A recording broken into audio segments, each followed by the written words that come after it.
இப்போ சமீப காலமாக வந்து பார்த்திங்கன்னா நிறையா இது வந்து பார்த்திங்கன்னா ஊடகம் இந்த தமிழ்நாட்டில் வந்து லாக்அப் டெத்து நிறையா வந்து நடந்துகிட்ருக்கு. நான் ரொம்ப பகபகப்பாக போயிட்டுருக்குங்கம்மா.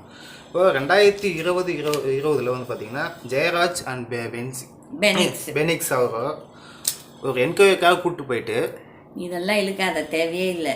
நம்ம அதெல்லாம் பேசி ஒரு பிரயோஜனமும் கிடையாது. என்னென்னா லாக்அப் டெத் நடந்துக்கிட்டே தான் இருக்குது. இந்த மாதிரி பேர் சொல்ல ஆரம்பித்தான்னா ஒரு 100 கணக்கில் வரும். அது வந்து செத்தவன் செத்தது தான், குடும்பம் இழந்தது தான். பட் வந்துட்டு இந்த ஆட்சியாளர்கள் இப்போ வந்துட்டு அந்த காலகட்டத்தில் 2020 வந்து அதிமுக ஆட்சியில் நடந்துச்சு. அதில் வந்து இந்த திமுககாரங்க அப்படி ஒரு ஆட்டம் போட்டாங்க. அதுக்கப்புறம் இப்போ வந்து சமீப காலத்தில் நீங்கள் பார்த்தீங்க அந்த ரஞ்சித் இந்த ஊரில் அவங்க அப்போ வந்து இவங்க ஆட்சி நடத்தும் போது அவன் கொடியை பிடிப்பான், அவன் ஆட்சி நடக்கும் இவன் கொடியை பிடிப்பான். எவனும் மக்களை பற்றி கவலைப்படல.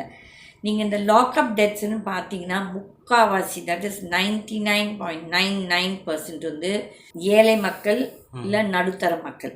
ஏன்னா அவங்க வந்து கேள்வி கேட்டானுங்கன்னா டேய் நீ கேள்வியாடா கேட்குறேன்னு சொல்லிட்டு ஃபஸ்ட்டு ரியாக்ஷன்னா அந்த போலீஸ்காரங்களுக்கு அந்த ஆணவம். ஏன்னா அந்த யூனிஃபார்ம் போட்டான் ஆணவம் அவங்களுக்கு. ஆகிய அவன் என்ன நினைக்குது, நம்மளை எப்படி அவன் கெட்ட வார்த்தையில் கேட்பானே எப்படி நம்மளை இதெல்லாம் கேட்கலாம். என்னடா கேள்வி கேட்குறேன் தான் வார்த்தை. ஏன்னா உண்மைகள் சொல்ல வேண்டிய நேரத்தில் சொல்லியே தான் தீரணும். ஓகே, அந்த மாதிரி இந்த கேஸஸில் என் மாதிரி ஏதோ 1-2 ரொம்ப அதிசயமாக நடக்கும். பணக்காரங்க ரொம்ப ரேர். ஏன்னா நான் வந்து பொட்டியும் புட்டியும் குட்டியும் கொடுக்க மாட்டேன் பாரு.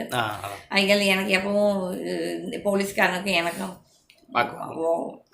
கணக்கு பார்க்க முடியாது. ஏன்னா அவங்களுக்கு உடனே என்ன அது திமிர் பிடிச்ச பொம்பளை, ஆணவம் பிடிச்ச பொம்பளை, பணக்கார வீட்டு பொம்பளை, என்னை விட்டுரு